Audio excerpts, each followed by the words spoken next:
खुदावंद यसु मसीह के अजीम बाबरकत नाम में आप सबको सलाम। मैं हूँ पास्टर मुनव्वर खुर्शीद। प्रोग्राम कलाम रोशनी में नाजरीन आपको खुश आमदेद कहते हैं। हम खुदावंद की शुक्रगुजारी करते हैं गुज़श्ता तमाम प्रोग्राम्स के लिए जिनके वसीले से खुदावंद ने आप सबको बहुत ब्लेस किया है। आपके अच्छे फीडबैक के लिए भी हम खुदावंद की शुक्रगुजारी करते हैं कि आप खुदा के कलाम को बड़ी बाकायदगी के साथ सीख रहे हैं और बड़ी ही संजीदगी के साथ इन नोट्स को ले रहे हैं। इसके लिए हम सारा जलाल खुदावंद को देते हैं। आज ये तीसरे सीज़न का 40वां प्रोग्राम है जिसमें हम खुदा के कलाम की सच्चाइयों को जानेंगे, सीखेंगे। और आज जिन खुदावंद ने हमें ज्वाइन किया है, मुख्तसरन तारुफ आपके साथ इनका करवाते चलें। हमें ज्वाइन किया है रेवरेंड वसीमुल्लाह खोखर साहब ने। Thank you so much. Thank you sir. Lahore evangelical ministries के चेयरमैन हैं। खुदा उनका शुक्र हो कि इन्होंने अपना कीमती वक्त हमें दिया है ताकि हम इनके वसीले से आज बरकत पा सकें। और एक और बड़े ऑनर की बात है हमारे लिए, आज हमें पाकिस्तान बाइबल सोसाइटी के जनरल सेक्रेटरी एंथनी लैमुल साहब हमारे साथ मौजूद हैं। Thank you so much. Thank you. और यकीनन आज आप इनके वसीले से भी बरकत पाएंगे। खुदा उनका शुक्र हो, बहुत बड़े पैमाने पर खिदमात हैं आज जो हमारे पास उर्दू बाइबल और मुख्तलिफ़ तरीक़ों से जो वर्जन्स हमारे पास मौजूद हैं कि हम अपनी ज़ुबान में खुदा के कलाम को पढ़ सकते हैं। इसमें इनकी खिदमात को भुलाया नहीं जा सकता। और इसके अलावा जो प्रिंटिंग का बहुत सारा काम जिसके वसीले से कलीसिया बरकत पा रही है, हम इसके लिए सारा जलाल खुदावंद को देते हैं। आए अपने सरों को खुदावंद की हुज़ूरी में झुकाएं, हम दुआ करेंगे। और मेरी रिक्वेस्ट है एंथनी लैमुल साहब से, प्लीज़ दुआ में रहनुमाई करें। आए हमारे आसमानी बाप, हम तेरे पाक जिंदा मोतबर बाएतबार और खुदावंद ला तब्दील कलाम के लिए शुक्रगुजार हैं। रूल कुदस की तहरीक से कलम बंद है और इसमें उस कुदरत के लिए जो ये ज़िंदगियों पर असरअंदाज होता है, तब्दील करता, हम शुक्रगुजार हैं। अब जब हम इस बैठक में बैठकर तेरे कलाम की सच्चाइयों को, भेदों को, गहराइयों को सीखते समझते हैं खुदावंद, तो हमारा ज़िम्मा ले और खुदावंद हमें बड़ी बरकत दे। और सबसे बढ़कर हमारी मिन्नत और दुआ है कि हमें तेरे कलाम को पढ़ने की एक तिश्नगी और एक भूख पैदा कर जो कभी शेर ना हो। यीशु के नाम से मांगते हैं, आमीन। Thank you so much. नाज़रीन, कलाम मुक़द्दस में से अपनी रहनुमाई के लिए हम तिलावत करेंगे नए अहदनामे में से मुक़द्दस लूका की मारिफत लिखी गई इंजील, इसका 5वां बाब 27वीं आयत से लेकर 32वीं आयत तक खुदा उनके ज़िंदगी बख्श पाक कलाम में यूं मरकूम है। इन बातों के बाद वो बाहर गया और लावी नाम एक महसूल लेने वाले को महसूल की चौकी पर बैठे देखा और उससे कहा, मेरे पीछे हो ले। वो सब कुछ छोड़कर उठा और उसके पीछे हो लिया। फिर लावी ने अपने घर में उसकी बड़ी ज़ियाफ़त की और महसूल लेने वालों और औरों का जो उनके साथ खाना खाने बैठे थे बड़ा मजमा था। और फरीसी और उनके फ़कीह उसके शागिर्दों से ये कहकर बुड़बड़ाने लगे कि तुम क्यों महसूल लेने वालों और गुनहगारों के साथ खाते पीते हो। यीशु ने जवाब में उनसे कहा कि तंदुरुस्तों को तबीब की ज़रूरत नहीं बल्कि बीमारों को। मैं रास्तबाजों को नहीं बल्कि गुनहगारों को तौबा के लिए बुलाने आया हूँ। कलाम मुक़द्दस के पढ़े सुने जाने पे खुदा उनकी बरकत हो, आमीन। नाजरीन, कलाम मुक़द्दस का ये हिस्सा जो भी हमारे सामने तिलावत किया गया है, यहाँ पर ख़ास तौर पे इस बात को देखते पढ़ते हैं कि मुक़द्दस मत्ती, जिन्हें लावी भी कहा जाता है, इनका चुनाव किया गया है, बुलाया गया है, इन्हें कॉल किया गया है। वो महसूल की चौकी पे हैं और फिर उसके बाद उन्होंने घर में एक शुक्रगुजारी की इबादत की है जहाँ बहुत बड़ा मजमा है। सो इन तमाम बातों में से जो खुदा के कलाम में भेद, राज हैं, मुकाशिफात हैं, इनको आज खुदावंद के खुदाम से हम सीखेंगे। और यकीनन हमारा ईमान है खुदा पाकरू अपने खुदाम के वसीले से अपने मुकाशिफात को रिवील करेगा, ज़ाहिर करेगा। और यकीनन आज आप सबको इस प्रोग्राम के वसीले से बड़ी बरकत मिलेगी। सबसे पहले मैं रिक्वेस्ट करूँगा रेवरेंड वसीमुल्लाह खोखर साहब से, सर आप हमारी रहनुमाई फरमाएँ। मुक़द्दस लूका जब इस वाक़े को बयान करते हैं मुकद्दस मत्ती का नाम लावी लिखते हैं, पुकारते हैं। मुकद्दस मरकुस भी यही तरीक़ेकार अपनाते हैं। क्या बात है कि जो मुकद्दस मत्ती जब खुद अपनी गवाही को बयान करते हैं तो वो कोई आर महसूस नहीं करते अगर उन्हें मत्ती कहा जाए या मत्ती लिखा जाए, तो वो अपनी तसनीफ़ में, इंजील में मुकद्दस मत्ती अपना नाम मत्ती ही मुतारफ़ करवाते हैं। लेकिन जो मुकद्दस लूका और मुकद्दस मरकुस हैं, इनके अंदर क्या कोई मोहब्बत का जज्बा है, कोई हया का जज्बा है, जिसकी वजह से वो समझते हैं कि मुकद्दस मत्ती को उस नाम से ना पुकारा जाए बल्कि लावी के नाम से पुकारा जाए? इसके पीछे क्या लॉजिक हो सकता है? बहुत मेहरबानी भाई साहब, बड़ा खूबसूरत सवाल है, क्योंकि जब हम ये लफ्ज़ लावी हमारे जहन में आता है तो हमारे जो ब्रेन का मीटर है वो फ़ौरन क्लिक बैक करता है पुराने यादनामे में, लावियों की तरफ। तो आपके सवाल को हम 3 हिस्सों में इसको एड्रेस करेंगे। पहला हम देखेंगे कि जैसे ही लावी लफ्ज़ हमारे जहन में आता है तो फिर ये क्लिक बैक करता है पुराने यादनामे में। उसमें देखेंगे पुराने यादनामे में ये क्या है और क्या इसका कोई तल्लुक़ लावियों के साथ भी है। फिर नए यादनामे में हम देखेंगे कि नए यादनामे में ये लावी है तो ये क्या इसका कोई बैकग्राउंड बनता है पुराने यादनामे के साथ। और फिर तीसरा हिस्सा हम देखेंगे कि मुकद्दस मरकस और मुकद्दस लूका जो हैं वो इसे लावी क्यों कहते हैं, और मुकद्दस मत्ती रसूल अपने नाम को वो लावी क्यों नहीं इस्तेमाल करते जब वो उनकी बुलाहट हुई है। सो ये 3 हिस्से हैं। पहली बात तो ये है कि हम ये लावी का जो लफ्ज़ी, जो लुग़वी मानी है वो है मुंसलिक रहना या जुड़े रहना या इकट्ठे रहना। ये इसके डिक्शनरी के मीनिंग्स हैं कि जुड़े रहना, मुंसलिक रहना और इकट्ठे रहना। ये तो इसके नाम का मतलब यानी लुग़वी मानी है। लावी जो है पहली बार अगर आप देखें तो ये मुकद्दस याकूब जो जिनको बाद में इसराइल का लक़ब दिया गया, उनके लिया से तीसरा बेटा है ये लावी जो है। और यही वो बेटा है जो लावियों के कबीले का सरदार बना। सो लावियों का कबीला जो इसराइल के 12 कबीले हैं वो लिया के तीसरे बेटे लावी से आगे चलते हैं। और फिर इस कबीले को ये भी फ़ज़ाइल हासिल हुए कि कहानत इस कबीले को दे दी गई, और हारून और मूसा जो हैं वो इसी कबीले में से थे। तो ये एक पहला तस्वर है कि लावियों का जो अगर हम देखते हैं पैदाइश की किताब उसके 29वें बाब की 34वें आयत में, तो वहाँ ये सारी स्टोरी लिखी हुई है कि किस तरह से जो याकूब है वो लिया के साथ उसकी शादी हुई और फिर उनके बच्चे हुए, उसके बाद रेचल राखल के साथ भी हुई। सो ये सारी स्टोरी जो है ये हमें पैदाइश की किताब में मिलती है।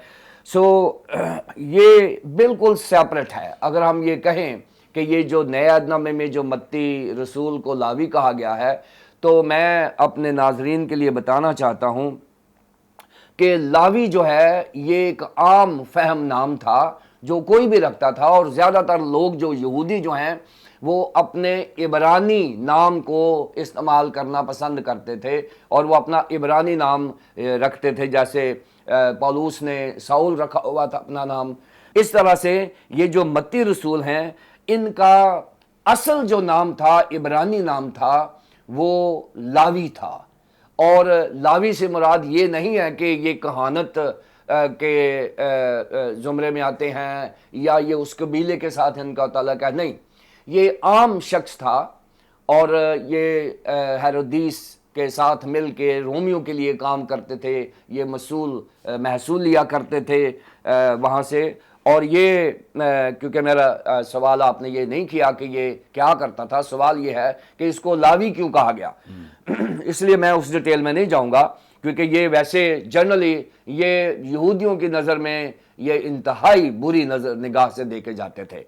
سو لاوی جو ہے یہ متی رسول کا اصل نام، عبرانی نام جس کو کہتے ہیں وہ ہے۔ اور ایک اور بات دیکھنے کی ہے کہ اس وقت جیسے آج بھی ہے، بہت سارے جو لوگ ہیں، عبرانی لوگ ہیں، انہوں نے ایک تو اپنا عبرانی نام رکھا ہوتا تھا، ایک انہوں نے کلچرل نام بھی رکھا ہوتا تھا۔ جیسے آج ہم بھی، ہمارا کئی دفعہ ایک کرسچن نام ہوتا ہے اور دوسرا جو ہے وہ کلچرل نام ہوتا ہے۔ تو اس طرح سے جو لاوی ہے، اس کا نام، اصل نام لاوی ہے، لیکن اس کا ایک نام متی بھی ہے۔ اس کے بارے میں دو رائے ہیں متی کے نام میں۔ اب آپ کے سوال کی طرف میں آتا ہوں کہ مقدس لوکا جو ہیں اور مقدس مرکس جو ہیں یہ استعمال کرتے ہیں۔ مقدس مرکس نے 2 باب کی 13ویں سے 17ویں آیت تک کیا ہے، اور مقدس لوکا نے جو آپ نے حوالہ دیا ہے یہ ہمارے پاس ہے، اور متی رسول نے 9 باب کی 9ویں آیت سے 13ویں آیت تک یہ واقعہ بیان کیا ہے جو ہمارے پاس موجود ہے۔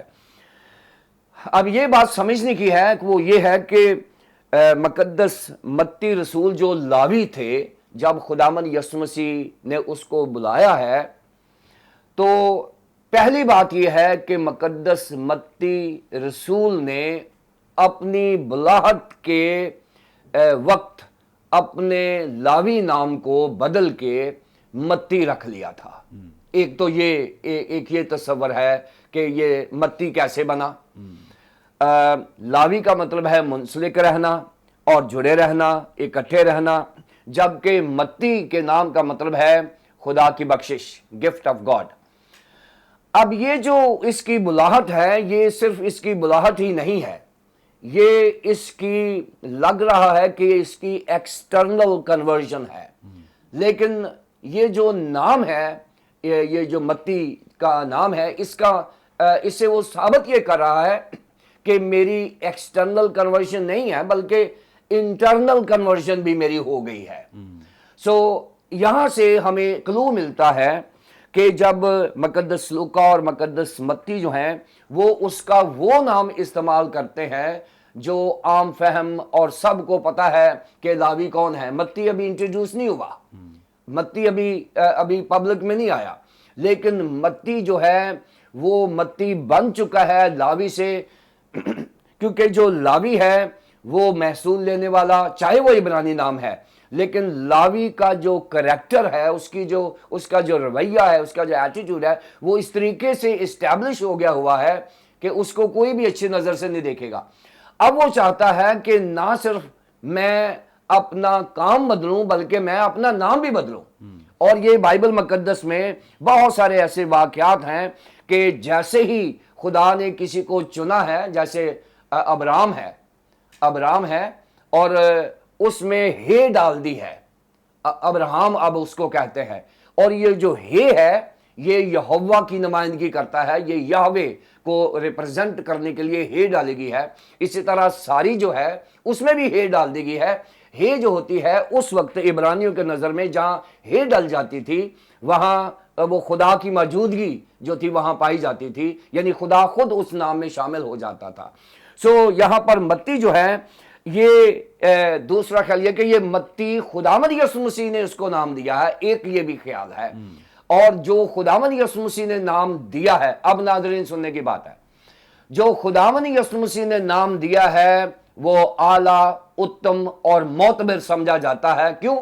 کیونکہ خداوند یسوع مسیح نے بلاتے وقت جیسے پترس کو کہا تھا کہ تو شمعون نہیں، تو کیفا یعنی چٹان پترس کہلائے گا۔ سو اس طرح سے جب اس کو یہ آنر ملی ہے تو یہ سمجھتا ہے خدا کی بخشش ہو گئی ہے۔ اب مقدس لوکا جو ہے اس نے لاوی کیوں کہا ہے؟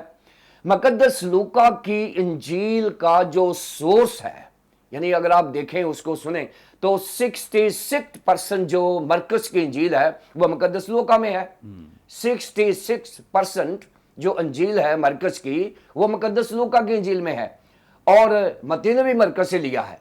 لیکن مقدس لوکا جو ہے اس کا اپنا کوئی لاجک نہیں ہے کہ وہ لاوی کیوں کہے، یہ مرکز کی وجہ سے لاوی کہہ رہا ہے، کیونکہ مرکز کے پاس اس کا نام لاوی ہے، لہٰذا سناپٹکس جو ہیں، جو تینوں اناجیل ہیں، اناجیل متوافقہ جو ہیں، وہ اس بات کو بیان کرتی ہیں۔ لیکن مزے کی بات یہ ہے کہ یہاں متی رسول جو ہے سناپٹک سے اختلاف کرتا ہے، کیونکہ یہاں پر لاوی ہے، اور متی رسول نے اپنا نام لاوی استعمال اس لیے نہیں کیا کہ ناظرین جو نام خدا دے دیتا ہے اس سے بڑا اور کوئی تحفہ ہوتا نہیں ہے۔ اور میں سمجھتا ہوں کہ متی رسول جو ہے وہ کہتے ہیں کہ نہیں، آج کے بعد میرا کریکٹر جو پچھلا تھا وہ ختم ہو گیا، آج کے بعد میں گورنمنٹ کے لیے کام کرتا تھا پہلے، آج کے بعد میں یسوع مسیح کے لیے کام کروں گا، لہٰذا اب میں جو منسلک تھا رومی گورنمنٹ کے ساتھ اور ہیرودیس کے ساتھ، اب میرا کنیکشن ٹوٹ گیا ہے، اب میں خدا کی بخشش ہوں، اور میں خدا کی بخشش کو اپنے کام اور اپنے نام کے وسیلے ثابت کروں گا۔ ناظرین، جب میں اور آپ چنے جاتے ہیں تو پھر پرانی زندگی کو بھول جائیں اور خداوند یسوع مسیح کی بخشش کو آگے لے کر جائیں۔ پریز God, thank you so much. بڑی خوبصورت باتیں اور بابرکت باتیں جو آپ نے سیکھی ہیں، اور یقیناً خداوند نے ہم سب کو بلیس کیا ہے۔ آگے بڑھیں گے اور اینتھنی لیمول صاحب سے جانیں گے۔ سر، آپ ہماری رہنمائی فرمائیں، یہاں پہ ذکر ہے مسول لینے والا یہ شخص ہے جو لاوی ہے، اور نہ صرف یہاں پہ بلکہ کلام مقدس کے متعدد حصوں میں ہمیں مسول لینے والوں کا ذکر ملتا ہے۔ ان کی کوئی اچھی ریپو نہیں تھی، لوگ انہیں چونکہ بہت، اور خاص طور پہ مقدس متی کو تو لوگ غدار بھی کہتے تھے کہ یہ غدار شخص ہے، اور ہمیں آپ رہنمائی دیں کہ جو مسول لینے والے ہیں ان کی کتنی کیٹیگریز تھیں، اور خاص طور پہ مقدس متی رسول کا تعلق جو ہے یہ کس کیٹیگری سے تھا، اور ہمیں اس سے اندازہ ہوگا کہ اس سے ہم ثابت بھی کر سکیں گے کہ کیوں لوگ اس سے نفرت کرتے تھے۔ تھینک یو بھائی منور، اور ایک بار پھر میں شکر گزار ہوں اس موقع کے لیے۔ ایک اچھا پروگرام ہے جس کے وساطت سے کلام کی گہرائی کو ہم سمجھتے ہیں۔ خداوند آپ کو برکت دے اور اس پروگرام کو بھی بڑی برکت دے۔ تقریباً میں تھوڑا سا پس منظر دوں گا تاکہ یہ بات سمجھ سکیں ہم۔ اگر ہم پرانے عہد نامہ کی اسٹڈی کریں، لگ بھگ مسیح کی آمد سے ہم 400 سال پیچھے جاتے ہیں، اور یہ یعنی پھر ہم روم کے دور تک آتے ہیں، تو بڑی بڑی طاقتیں گزریں۔ یہ اپنے دور کی سپر پاورز تھیں، بڑی طاقتیں تھیں۔ مثلا مصر ایک دور میں رہا، میسوپوٹامیہ، یونان، گریس، سکندر اعظم ایک بڑی طاقت تھی، اسور، سیریا بہت بڑی طاقت تھی، ایران، فارس یہ بہت بڑی طاقت تھی۔ بلکہ جب رضا شاہ پہلوی تھے تو انہوں نے اپنے 2500 سالہ منائے اپنے دور میں، اور وہ اس لیے منائے کہ وہ اپنی ڈیٹ کو بالکل پرانے عہد نامہ میں دارا بادشاہ، سائرس بادشاہ کے دور میں لے گئے تھے۔ تو یہ سپر پاورز تھیں ان کی۔ اگر آپ سلطنت دیکھیں تو ایک سٹیج پر فارس تقریباً یورپ میں چلا گیا تھا، بیٹل آف ٹرائیون بڑا مانا جاتا ہے، میراتھون کے نام سے، فڈیپڈیز کا نام آتا ہے سپاہی کا۔ تو یہ سپر پاورز ہیں۔ روم اپنی جگہ ایک بہت بڑی سپر پاور تھی۔ 27 عیسوی میں آغاز ہوا اس کا، اور یہ تقریباً حکومت گئی 200 تقریباً 300 تک، جب تک یہ فال نہیں ہوا کانسٹنٹائن یا، تو روم جو ان کا دارالخلافہ رہا تقریباً 27 سے 285-86 تک اے ڈی تک، یعنی یہ حکومت روم میں رہی، اور یہ بڑی بہت طاقتور تھی۔ ان کا ایک اپنا، نہ ان کا نظام تھا بلکہ فارس کی سلطنت کا بھی اپنا نظام تھا پیسے اکٹھے کرنے کا، ظاہر ہے حکومت چلانی ہے۔ اور میں ایک اور بات ایڈ کروں کہ بیسکلی یونانی اور روم کی جو بھی پریکٹس تھی، پولیس پولس کا لفظ یہ شہر ہے، یہ سسٹم، فوجی سسٹم، جرنیل، پلاٹون، جنگی سسٹم، سینٹ کا سسٹم، یہ سب روم کی وساطت سے ہے۔ سو سب سے سپریم باڈی ان کی حکومت تقریباً میڈیٹرینین سی، بحر روم سے لے کر شمالی افریقہ، سارا یورپ کا حصہ اور ایشیا، فلسطین وغیرہ، یہ ان کی حکومت یہاں تک تھی کہ ایک اندازہ ہے کہ تقریباً ان کا ایریا بہت بڑا تھا۔ اگر آپ نقشہ دیکھیں پرانا، جب بھی برطانیہ آنیا لکھا ہوگا نا اینڈ میں، لیبیا، برطانیہ، یہ سب رومی پروونسز تھے، صوبے تھے۔ تو پہلی بات سمجھنے کی ضرورت ہے کہ ان کا ایک سینٹرل گورنمنٹ سسٹم تھا، مرکزی حکومت تھی، جیسے ہمارے یہاں پر نیشنل اسمبلی کہتے ہیں ہم، ٹھیک ہے۔ اور پھر ان کی سپریم باڈی تھی سینیٹرز، سینٹ ہوتی تھی، یہ 600 کم سے کم 600 سینیٹرز ہوتے تھے، ٹھیک ہے۔ پھر ان کا فوجی نظام تھا۔ فوجی نظام میں فار ایگزامپل اگر کسی صوبے میں مخالفت ہے تو وہاں فوج ہوتی تھی ان کی، پلاٹون۔ کچھ صوبے تھے وہ کہتے ہیں بھائی اسلام ہم آپ کے ساتھ ہیں، یہ اتنا پیسہ آپ کو دیتے رہیں گے، ادھر ان کی فوج نہیں ہوتی تھی۔ تو मिलिट्री का बहुत बड़ा रोल था, इसको सारी इतनी बड़ी हुकूमत को चलाना, उनकी फ़ौजें वहाँ पर तैनात थी एरियाज़ के अंदर, फ़लस्तीन में उनकी गैरिजन थी पूरी। अगर आप जेरूसलम का देखें, वो टेंपल हैकल के साथ एंटोनिया का जो किला है वो इनकी गैरिजन थी रोम की। और तीसरा निज़ाम था सूबाई, जैसे यहूदिया सूबा था, ठीक है। तो इनका एक सिस्टम था टैक्सेशन का, और ये अगर आपको याद, अब चुंगी सिस्टम ख़त्म हो गया पाकिस्तान के अंदर। पहले चुंगी थी, ऑक्ट्रा जिसको हम कहते हैं, तो चुंगी की बोली बोली जाती थी। और हर चुंगी पे ये हम गुजरे, जब हम बाइबल सोसाइटी में ट्रैवल करते थे, तो जब चुंगी थी मजबूरी को बताना भाई ये बाइबल है, फिर हमें वो छोड़ते थे। एकदम मुझे याद है हमारे पीछे भाग के आगे कि 11 गुना आप दे दें, 11 गुना तावान है। तो उसका मसला क्या था, उनकी कोशिश होती थी कि उस चुंगी से ज़्यादा बटोरें। अब एक मिसाल है, फ़र्ज़ करो रोम ने कहा कि यहूदिया के सूबा पर हम 1 लाख दिनार टैक्स लगाते हैं, एक मिसाल है, समझाने की खातिर मैं कह रहा हूँ। अब यहूदिया ने 1 लाख इकट्ठा करना है सूबे ने, ठीक है। उन्होंने अपने निज़ाम, गवर्नर था, पायलट वहाँ पर हेरोदीस बादशाह वगैरह, ये सारा एक सिस्टम था। अब उन्होंने क्या किया, यरूशलेम का शहर है, बैतलहम है, कैसरिया है, नासरत है, उन्होंने कहना भाई हमें यहाँ से इतना चाहिए, इतना चाहिए। अब ये क्या करते थे, यहूदिया ने कहा ना कि 1 लाख दिरहम देने हैं, तो वो कोशिश करते थे कि 1 लाख 25-30 इकट्ठा हो जाए, लाख वहाँ जाएगा, 25-30 हड़प हो जाएगा। ऐसी जो मतलब जैसे चौकी आ गई, डिस्ट्रिक्ट लाहौर है, शेखुपुरा आ गई, तो इस तरह पर उधर से इकट्ठा होता था। तो अगर उनको कहा कि तुमने 20,000 करना है, आपने नासरत ने मुझे 10,000 देना है, तो वो कोशिश करते थे 20 के 25 इकट्ठे हों और 10 के 15 इकट्ठे हो जाए, ताकि 5, 10, 15 पॉकेट कर लें। तो ये सिस्टम था। दूसरी इंपॉर्टेंट बात ये थी कि इन चौकियों पर अक्सर औकात जो सूबे जो मतलब जहाँ बगावत का एक तासुर था, एक सोच थी, वो वहाँ पर सिपाही तैनात करते थे ताकि पैसे निकालें, सिपाही का डर होता था। तो उसमें उनको भी पॉकेट मनी मिलती थी, मिलिट्री वालों को जो निज़ाम चला रहे थे फ़ौज के वहाँ पर। सो ये सिस्टम था। 5% था टैक्स जो बेसिकली आपकी ज़मीनों पर, आपकी ज़मीनों की पैदावार पर लगता था, ठीक है, वो आपको देना पड़ता था। फिर तकरीबन जो टैक्स का रेट था 2 से 5% था, ठीक है। लेकिन मसला ये था कि कुछ बराह रास्त, जैसा हम आज भी पढ़ते हैं कि जी एक डायरेक्ट टैक्स है, एक इनडायरेक्ट है। अब मेरी तनख्वाह पर डायरेक्ट टैक्स लगता है, जब मैं वापडा का बिल पे करता हूँ इनडायरेक्ट टैक्स पे करता हूँ, फ़ोन के बिल पे इनडायरेक्ट पे करता हूँ, ठीक है। तो ये सारी चीज़ें, ये निज़ाम उनका चलता था इस तरीके से। अब मसला ये था कि ये लोग, एक तो ये ऑक्शन पे चौकी ली जाती थी और बड़े इन्फ्लुएंशियल लोग इसके पीछे होते थे, और ये अमीर तर अमीर होते जाते थे। और बुनियादी तौर पर क्या हुआ कि ये लोग चूँकि एक्सटॉर्ट करते थे, पैसा निकालते थे ज़बरदस्ती, तो इनको बुरा समझा जाता था और इनको अच्छा नहीं समझा जाता था। ज़ाहिर है कोई शख्स आपसे ज़बरदस्ती पैसे निकाले, जायज़ तो आप देंगे। और एक बड़ी आजमाइश मसीह की हुई होली वीक, पैशन वीक में, उसने सिक्का दिया, उसने कहा सिक्का दिखा, जो कैसर का है वो कैसर का दो, ठीक है। और इसके अलावा बड़ा क्लियरली लूका 3:12 से 13 में वो कहता है कि आप वही इकट्ठा करो जो जायज़ है या जो लागू है, वो 5% या 2% है, लेकिन ज़्यादा ना निकालो। तो ये वो ज़्यादा करते थे। और इनको अक्सर जो इंग्लिश तर्जमे में पब्लिकन इस्तेमाल किया गया, बेसिकली टैक्स कलेक्टर्स हैं ये इनका काम था, इनकी चौकी थी, वहाँ बैठना, पैसे इकट्ठे करने, और इस तरीके से वो चलते थे। और ये इसलिए बुरे माने जाते थे, इनको गुनहगार भी कहा गया मरकज़ की झील में, दीगर और लूका में। तो गुनहगार क्यों थे? एक तो वो रोम, यानी रोम के वो खिलाफ थे, जो यहूदी बिल्कुल बगावत उसके खिलाफ थे रोम के। एक तो वो कहते ये रोम के लिए काम करते हैं, उनके लिए पैसा इकट्ठा। दूसरी बात ये है, अगर जायज़ 5 रुपये देने 1 किलो के ऊपर या 1 मन के ऊपर, ये 5 का 10 लेते थे, तो वो फिर एक और बुरी बात उनको लगती थी। तो ये एक बैकग्राउंड है जिसके अंदर ये सारा सिस्टम था। ये लाजमी लेते थे, करते थे। ये बेसिकली इनको कहा गया ये झूठे लोग हैं। ये ना सिर्फ एक, अगर आप दीगर बुक्स पढ़ें बाइबल के अलावा, तो आपको इन्फॉर्मेशन मिलती है।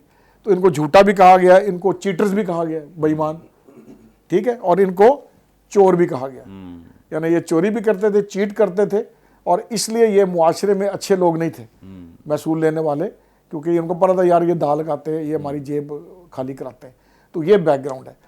अब जो बात है अपना मती की, अगर हम जो लूका का हवाला पढ़ा, वो चौकी पे बैठा है, ठीक है।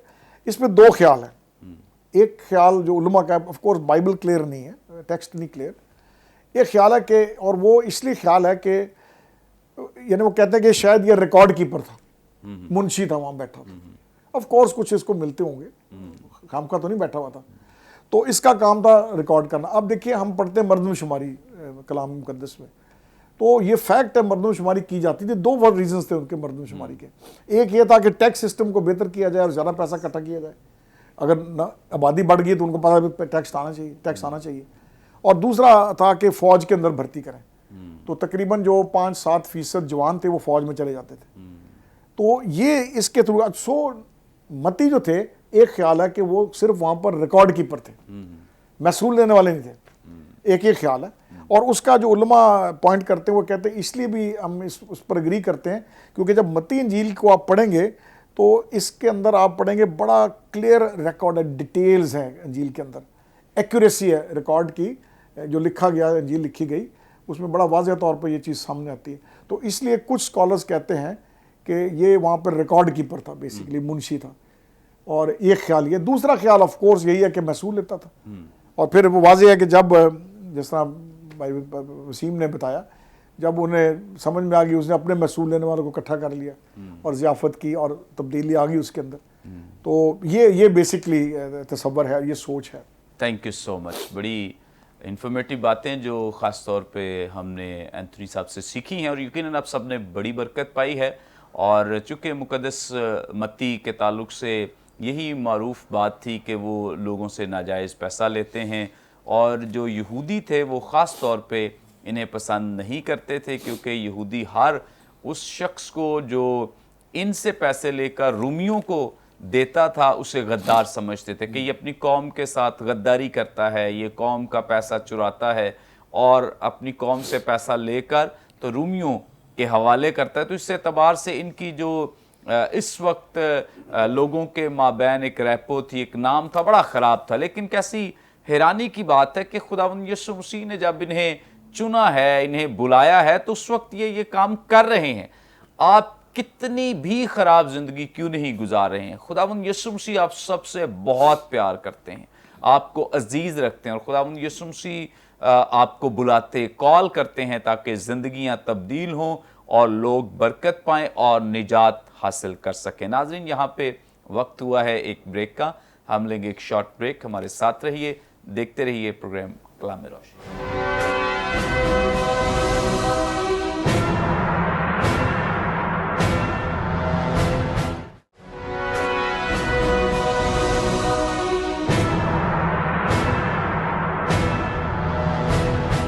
वेलकम बैक नाजरीन, आप देख रहे हैं प्रोग्राम कलाम रोशनी। ब्रेक पर जाने से पहले एंथनी लेमल साहब बड़ी खूबसूरत बातें हमारे साथ शेयर कर रहे थे। आगे बढ़ेंगे, रेवरेंड वसीम उल्लाह खोखर साहब से जानेंगे। सर, आप हमारी रहनुमाई फरमाएं क्योंकि जो टर्म्स हैं, जो टर्मिनोलॉजी है, वो काफ़ी हद तक आप हमारे साथ शेयर करते भी रहते हैं। यहाँ बाइबल मुक़द्दस में एक नई टर्म इस्तेमाल की गई है फ़कीहों के ताल्लुक़ से, फरीसियों के ताल्लुक़ से। 30वीं आयत में लिखा है, और फरीसी और उनके फ़कीह, आप हमारी रहनुमाई करें ये लोग कौन हैं।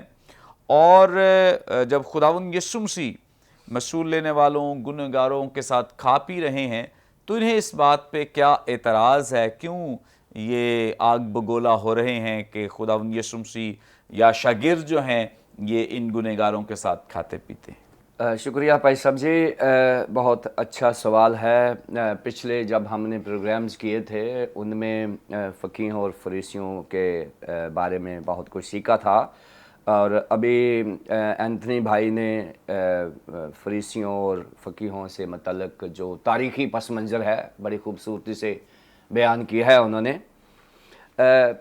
मैं इसको 3 हिस्सों में नाजरीन मैं इसलिए तकसीम करता हूँ। एक तो हमें सिस्टमेटिकली पता चल जाए कि हम कहाँ जा रहे हैं, दूसरा ये याद करना आसान हो जाता है कि जो सवाल पादरी मुनव्वर ख़ुरशीद साहब ने किया है उसको जस्टिफाई करने के लिए मैं कोशिश करता हूँ कि 3 हिस्सों में तकसीम करें। पहले हिस्से में हम देखेंगे फरीसी कौन है, उसको मुख्तसरन देखेंगे, बहुत तफसील से नहीं हम जाएंगे। और दूसरे में फ़कीह जो हैं उनको देखेंगे, और फिर देखेंगे कि इनमें आपस में जो टसल थी खुदावंद यीशु मसीह के दौर में, जो एतराज़ात एक दूसरे पर किए जाते थे, ये हम तीसरे नंबर पर देखेंगे। اور اس طرح سے ہم اس سوال کو جسٹیفائی کریں گے۔ اینتھنی بھائی نے ان کا تاریخی پس منظر ہسٹوریکل پرسپیکٹو دیا ہے۔ میں ان کا جو ریلیجس بیک گراؤنڈ ہے یا پرسپیکٹو ہے اس پہ جاؤں گا، اور کیونکہ آگے ریلیجس ڈیبیٹس چل رہی ہیں اس لیے میں اپنا جو بنیاد ہے وہ فقیہوں فریسیوں کی جو مذہبیت ہے اس کے اوپر میں بیس کروں گا۔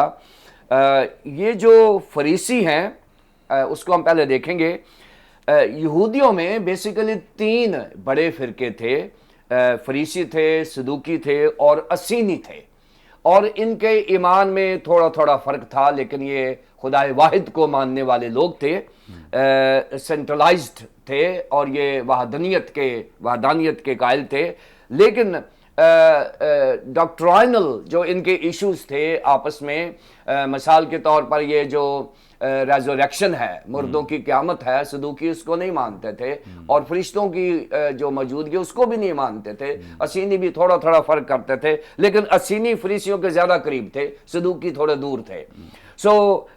فریسی جو ہیں یہ اس وقت کے سمجھ لیں کہ یہ بڑا جو فرقہ تھا یہی تھا، اور انہی کا ہی زیادہ کنٹرول تھا مذہب کے اوپر۔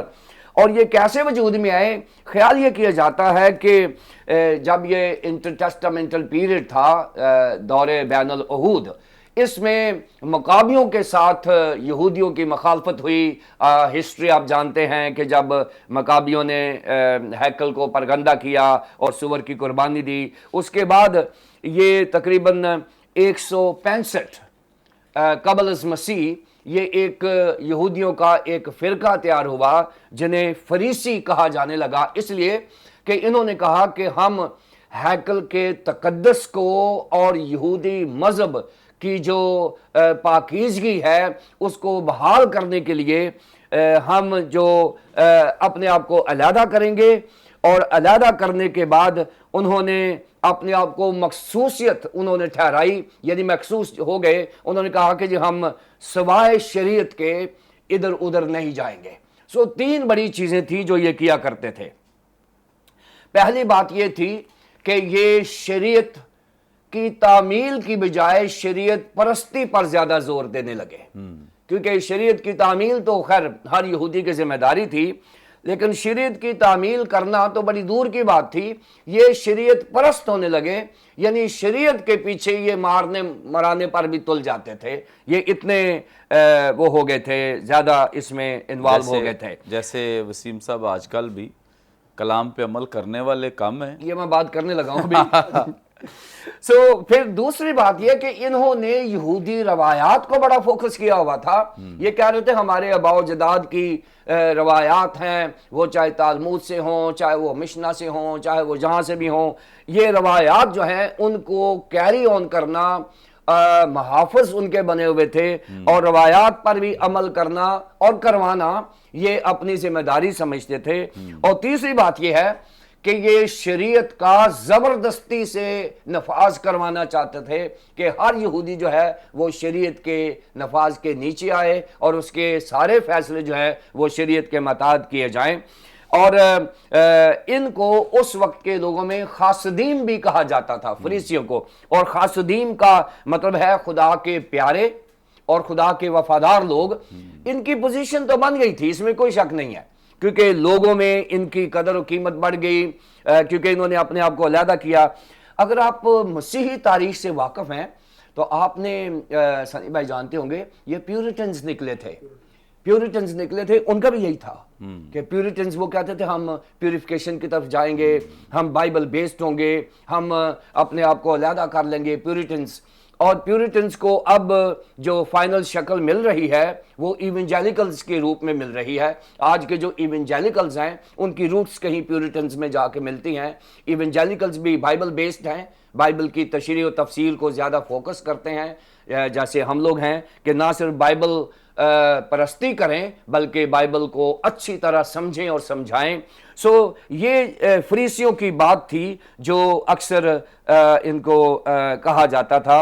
اور یہودی مورخ ہے جوسفس اس کو کہتے ہیں، وہ یہ کہتا ہے کہ خداوند یسوع مسیح کے دور میں ये फिरका जो फरीसियों का ये अरूज पर था, और तकरीबन 6000 फरीसी थे जिनको खुदावंद यीशु मसीह उस एरिया में अक्सर फेस किया करते थे। कभी कोई आ जाता, कभी कोई आ जाता, और इस तरह से ये मजहब के मुहाफिज और ठेकेदार बने हुए थे।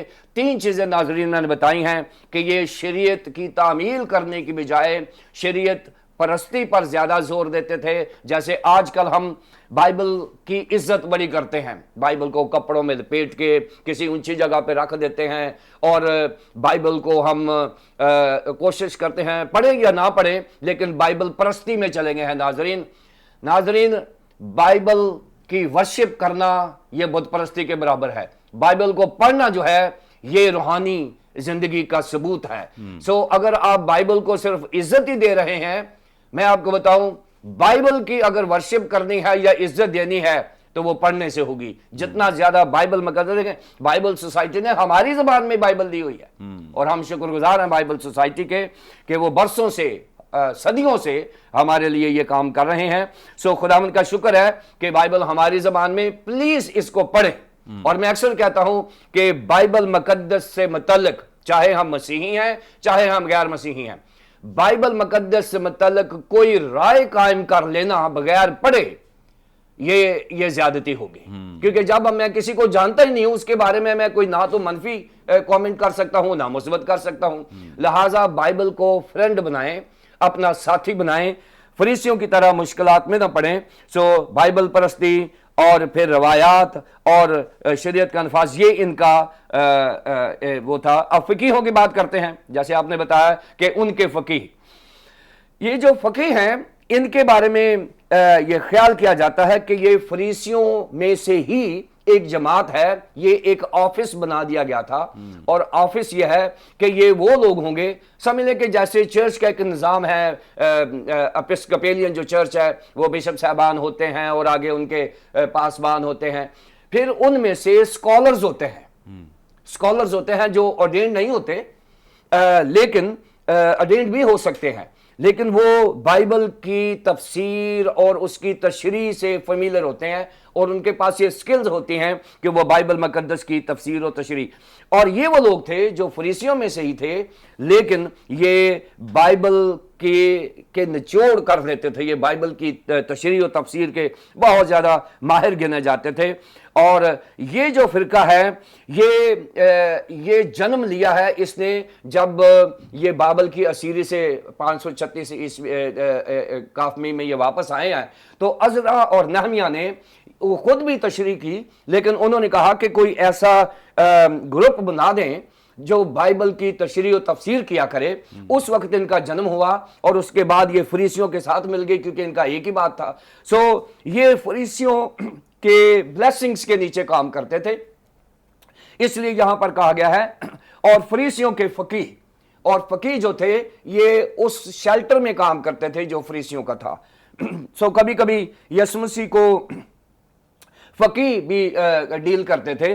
और अब जल्दी से मैं तीसरी बात बताऊं कि इसीलिए खुदावंद यीशु मसीह ने जब इनको एड्रेस किया है फकीहों और फरीसियों, इनको दोनों को, और बहुत सख्त कलामी यीशु मसीह ने इनके साथ इस्तेमाल की है। और एतराज़ात क्या हैं?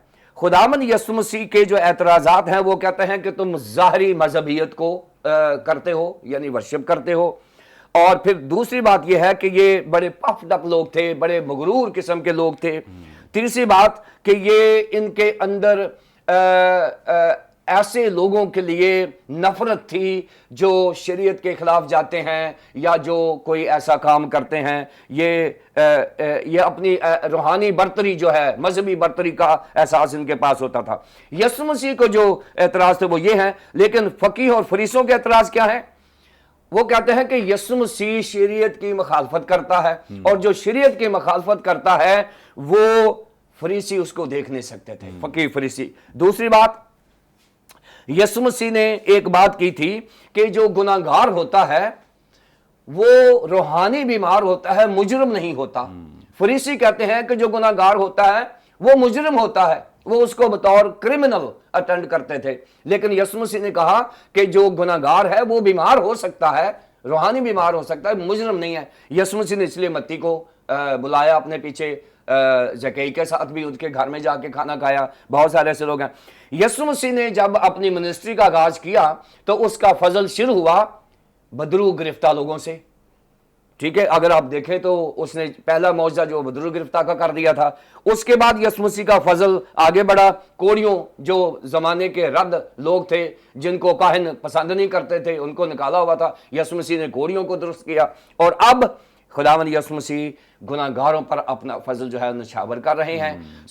یہ ان کے اعتراضات تھے، اور خداوند یسوع مسیح نے بھرپور مقابلہ کیا ہے۔ اور اگر آپ مرکز کی انجیل کے آخری پیشن ویک میں پڑھیں، لکھا ہے کہ وہ اور کوئی اس کو کوئی سوال نہ کر سکے، یعنی یسوع مسیح نے اپنی زندگی میں ان کو مکمل طور پر جواب دیا اور ان کے منہ بند ہو گئے۔ خداوند یسوع مسیح کی تعلیم کو کسی مذہبی مسیحی اسکالر نے کہا ہے the teaching of Jesus Christ is a medicine for the sinners۔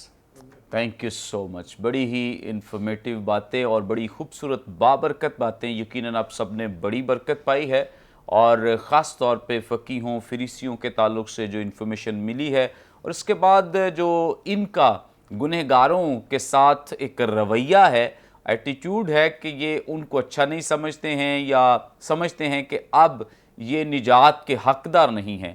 خداوند یسوع مسیح نے بہت سارے گنہگاروں کو بلا کر اس بات کو ثابت کر دیا کہ گنہگار جو ہیں یہ خدا کی بادشاہی کے وارث بن سکتے ہیں اور انہیں قبول کیا جا سکتا ہے۔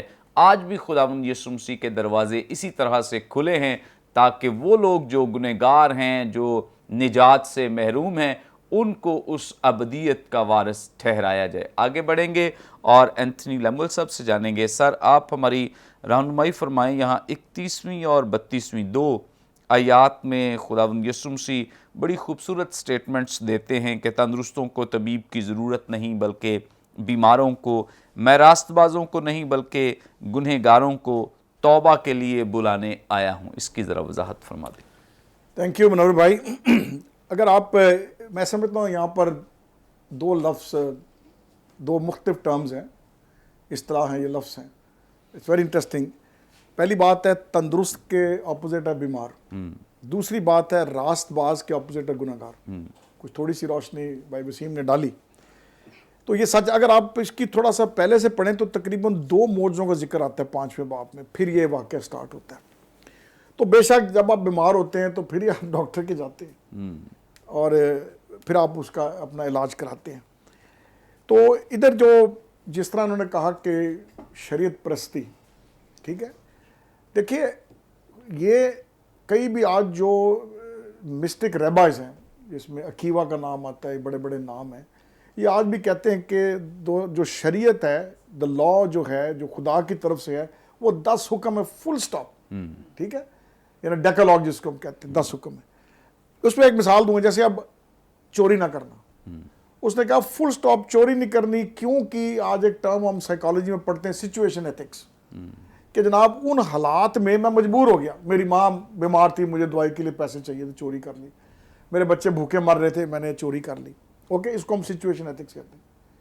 تو جو یہ صوفی یا مسٹک جوز ریبائز ہیں، وہ کہتے ہیں no, it is basically decalogue, full stop. اب تھوڑا روشنی ڈالی انہوں نے مشنا پر، اورل ٹریڈیشن تھی، زبانی سب کچھ تھا پہلے، اور پہاڑی باز بڑی واضح ہے، بزرگوں سے سن چکے ہو، کہا گیا تھا یہ اورل ہے، یہ زبانی ہے سب کچھ۔ تو ایک بڑی اسٹرانگ ٹریڈیشن ہے کہ یہ جو اورل اور زبانی روایات تھیں شریعت کی تفسیر کی، اس کو انہوں نے مشنا میں ایڈ کیا، مشنا میں لکھا گیا اس کو۔ اب بات یہ ہے کہ یہاں پر جو امپورٹنٹ بات ہے کہ بیمار کو ضرورت ہے، ٹھیک ہے، اگر ہم فزیکلی دیکھیں، ہمارا جسم پرفیکٹ نہیں ہے گناہ کے باعث، بڑا کلیئر ہے، خدا نے کہا 70-80 برس نوح کے بعد، فل سٹاپ، اور نیچرلی ہمارے سیل جو ہیں وہ ڈیٹیریٹ کرتے 30 ایئرس کے بعد، and finally the time comes 70, 75, 80, 90 ہم اس دنیا سے کوچ کرتے ہیں۔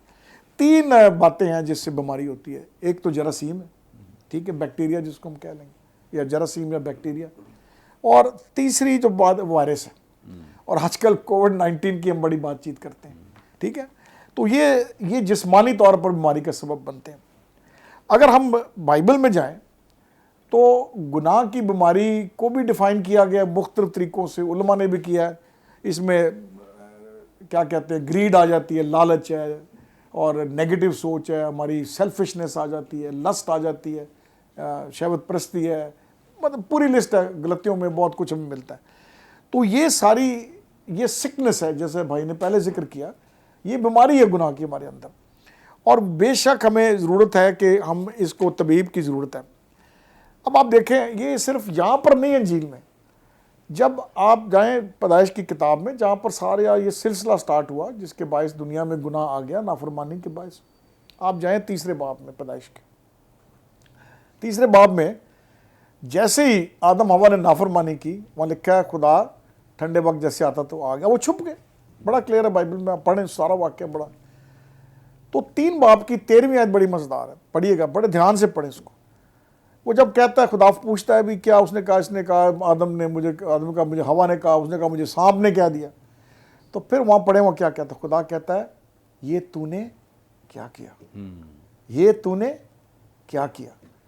اور اس کو اگر ہیبرو میں سمجھیں تو اس کا یہ مطلب ہے وہ جو تم میرے ساتھ چلتے تھے، وہ جو ٹھنڈے وقت ہماری رفاقت تھی، وہ جو ہمارا آپس میں انسان اور آدم اور ہوا اور خدا کا تعلق تھا، ایک رشتہ تھا، آج ہوا اور آدم تم اس رشتے میں کدھر کھڑے ہو، وہ لنک ختم ہو گیا. اور آج بھی آپ یہودی علماء کو پڑھیں، بکس کو پڑھیں، وہ آج بھی باغ عدن کے اس رشتے تعلق کی بہت بات کرتے ہیں. میں آپ کی توجہ ایک اور طرف لے کے جانا چاہتا ہوں، یہ بڑا امپورٹنٹ، بھائی کی شاید کتاب بھی ہے، پتہ نہیں یہ بات کو لکھا کہ نہیں لکھا. آپ ایک کلمہ ہے، 7 کلموں سے کلمہ ہے، آج تو میرے ساتھ فردوس میں ہوگا. فردوس کا جو لفظ ہے یہ عبرانی نہیں، یہ فارسی کا لفظ ہے، یہ اس میں ایڈ ہوا ہے. ایک بڑی مزیدار بات ہے اس لفظ کے پیچھے جو بیک گراؤنڈ ہے، وہ بیک گراؤنڈ یہ ہے کہ فارس کی سلطنت کے اندر یہ ایک سسٹم تھا کہ اگر کسی شخص نے کوئی بہت بڑا کام کیا، فار ایگزامپل کوئی بہت بڑا مطلب بریوری کیا، کوئی بڑی دلیری کا کام کیا یا نمایاں بات کی ہے کوئی، تو بادشاہ حکم دیتا تھا کہ اس شخص کو آپ میرے پاس بلائیں فلانے دن، اور شام کو وہ میرے ساتھ باغ میں ٹہلے گا اور میرے ساتھ ضیافت کرے گا یا چائے پی واٹ ایور ہوگا. تو مجھے امیجن کیجئے گا اگر سال میں ایک دفعہ ڈنر ہوتا ہے پریزیڈنٹ صاحب کا کرسمس پہ یا پرائم منسٹر کا، مجھے اتفاق ہے کئی دفعہ جانے کا، تو مجھے بتائیں کہ کتنے فخر ہوتا ہے کہ یار میں صدر کے کھانے پر بلایا گیا ہوں. مجھے آسٹریلیا میں اتفاق ہوا پارلیمنٹ میں برسبین کی بولنے کا، وہ میرے لیے مطلب میں مطلب رات کو سوچ میں تھا یار میں نے وہاں پہ جانا ہے. تو یہ نیچرل بات ہے. آپ دیکھیں وہ کہتا آج تو میرے ساتھ فردوس میں ہوگا، ٹھیک ہے. دا پوائنٹ از کہ اس وقت یسوع کو معلوم تھا کہ اگلے لمحوں میں جب جان دے دے گا تو کیا ہو جائے گا، وہ گناہ کی بیماری کا مکمل انتظام ہو جائے گا، ہمارے لیے نجات کا دروازہ کھل جائے گا، ہماری رسائی خدا کے ساتھ ہو جائے گی، ہم واپس بیٹے بیٹیاں بن جائیں گے.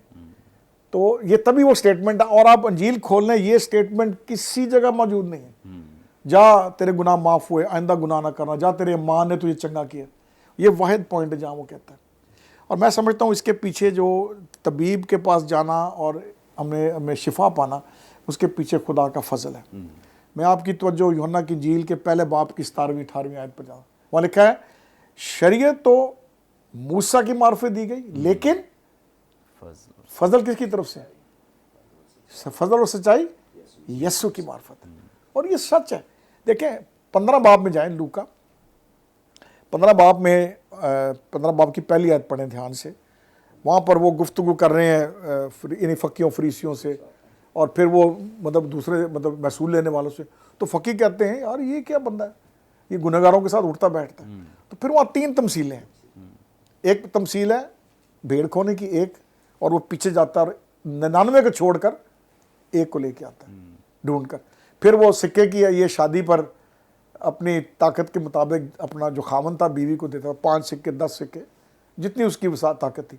ایک گم گیا. امیجن اگر آپ کو ویڈنگ نائٹ پر ہسبینڈ کی طرف سے گفٹ ملی ہو اور وہ گم جائے تو میں کہتا ہوں بیوی پر تو قیامت ٹوٹ پڑے گی نا. اب وہ مل جاتا، وہ بلاتی آؤ جی ضیافت کریں. اب جو تیسری تمثیل ہے بڑی انٹرسٹنگ ہے. مصر بیٹا ہم کہتے ہیں، میں کہتا ہوں اس کو کہیں 2 بیٹوں کی تمثیل. اس کی بیک گراؤنڈ میں آپ جائیں، استثنا غالباً 17 باب دیکھیں वहाँ पर बड़ा ब्लैक एंड वाइट लिखा है, अगर तेरा बेटा नाफरमान हो, अड़ाऊ हो, शराबी हो, तो उसको लिखा क्या करना है। एंड में लिखा है ना माने बुजुर्गों के पास ले जाओ, नहीं मानता उसको संसार कर दो। और आप जब पहाड़ी इसको पढ़ेंगे तमसील को, इस दो बेटों की, यहाँ पर आप लिस्ट करेंगे, मैंने एक दिन लिस्ट किया इसको, 8 ऐसे पॉइंट्स मिलेंगे जो बाप ने और बेटे ने शरीयत के खिलाफ किया। ठीक है, अब आप देखें एक सेकंड के लिए, क्या आप अपना हक लेकर, अपनी मिरास लेकर आप दोबारा हकदार हैं कानूनी तौर से? नहीं। किसी लॉयर को पूछें। अगर हम दो भाई हैं, एक मिसाल देता हूं, अगर मैं अपना हक लेता हूं अपने अब्बू से, कहूँ जी मेरे मिरास दे दो, हाँ एक शर्त है, या तो मेरा बाप नरम हो जाए और मेरा भाई नरम हो जाए, अदरवाइज लॉ के मुताबिक नहीं है। तो बाइबल क्या कहती है? गुनाह की मजदूरी, फुल स्टॉप। सब ने गुनाह किया और खुदा के जलाल से महरूम है। तो ये जो बेटे की वापसी है, उसको खूबसूरत अंगूठी पहनाना, ज़ियाफत करना, कपड़े पहनाना, कबूल करना, ये फजल है। और हमारे गुनाहों की माफ़ी फजल की बुनियाद पर है। खैरिस लफ्स है, यही लफ्स आपका शुक्रगुजारी में, कैरिज्माटा, थैंक्स गिविंग में शुक्रगुजारी, सॉरी क्यूक्रिस्ट में शुक्रगुजारी, गिफ्ट के अंदर खरिज्मा। अब मुझे बताएं, तोहफा अगर कोई देता है तो वो आपकी डिमांड पर होता है, वो उसकी फजल है, उसकी मेहरबानी है। अगर आप शुक्रगुजारी करते हैं, किसी मेहरबानी की करते हैं, तो ये ग्रेस है। और इसको इस तरह मैं ख़त्म करूँगा, कंक्लूड करना चाहता हूँ कि ग्रेस मीन्स अनमेरिटेड फेवर, जिसका मैं मुस्तहिक ना हूँ। और मैं इसकी मिसाल कभी इस तरह देता हूँ, फ़र्ज़ करें मेरे पास, मैंने बैंक से कोई 10-20 लाख का लोन लिया हुआ है, और मैं मंडे को, कल परसों बैंक से ख़त आता है, एंथनी लेमन साहब आपने जो 20 लाख का लोन लिया था, आपने 3 लाख तो वापस कर दिए, हम बड़े खुश हैं कि ये 17 लाख रुपए हम आपको माफ़ करते हैं। तो आप इमेजिन करें, पता मैं तो शायद फेंट हो जाऊंगा सीरियसली। तो ये वही बात है भाई, ये खुदा का मंसूबा, वो पैदाइश से शुरू होकर आखिरी ज़माना में बेटे की मार्फत, इब्रानियों के मुताबिक, ये यीशु अल मसीह की मेहरबानी, ये खुदा के मंसूबे के तहत है। और ये हमारा तबीब है, ये हमारा निजात दहिंदा है। और अगर हम इस अच्छे से डॉक्टर के पास जाने की कोशिश होती, कौन सा स्पेशलिस्ट है जी, वहाँ मैं जाऊँ, है ना जी। तो भाई गुनाहों के इंतजाम का ये सबसे बड़ा तबीब है, सबसे बड़ा स्पेशलिस्ट है, इससे बढ़कर कोई नहीं। ये FCPS, MRCGO, जो मर्जी आप कहें, यीशु अल मसीह की ज़ात के अंदर ये कुदरत ताकत है कि वो गुनाह माफ़ करता है। हम इसके लिए शुक्रगुजार हैं। Praise God, hallelujah. हम इसके लिए सारा जलाल खुदावंद को देते हैं। खुदावंद यीशु मसीह हमारे तमाम गुनाहों को, चाहे वो कितने ही बेहानक, बड़े और कितने ही दरीना क्यों ना, खुदावंद उनको माफ़ करने की कुदरत रखता है। Thank you so much sir. Thank you ji, thank you. नाज़रीन, यकीनन आज के प्रोग्राम के वसीले से आपने बड़ी बरकत पाई है। अभी भी इस प्रोग्राम के ताल्लुक से कोई सवाल आपके जहनों में हो, ज़रूर आप हमारे स्क्रीन पे दिए गए नंबर्स डायल करें, अपना सवाल हम तक पहुंचा सकते हैं। आपकी कोई दुआ या दरख्वास्त हो ज़रूर दे सकते हैं, कोई टेस्टिमनी हो ज़रूर हमारे साथ शेयर करें। और इसी तौर से हमारे तमाम प्रोग्राम्स आप यूट्यूब पे वॉच कर सकते हैं। यूट्यूब पे वॉच करने के लिए बरकत टीवी ऑफिशियल के नाम से हमारा चैनल है, ज़रूर इस चैनल को भी सब्सक्राइब करें, दूसरों के साथ शेयर करें, ताकि ज़्यादा लोग खुदा के कलाम की सच्चाइयों को जान सकें, सीख सकें। आइंदा एक नए प्रोग्राम के साथ दोबारा आपकी खिदमत में हाजिर होंगे, तब तक के लिए इजाज़त दीजिए। God bless you all.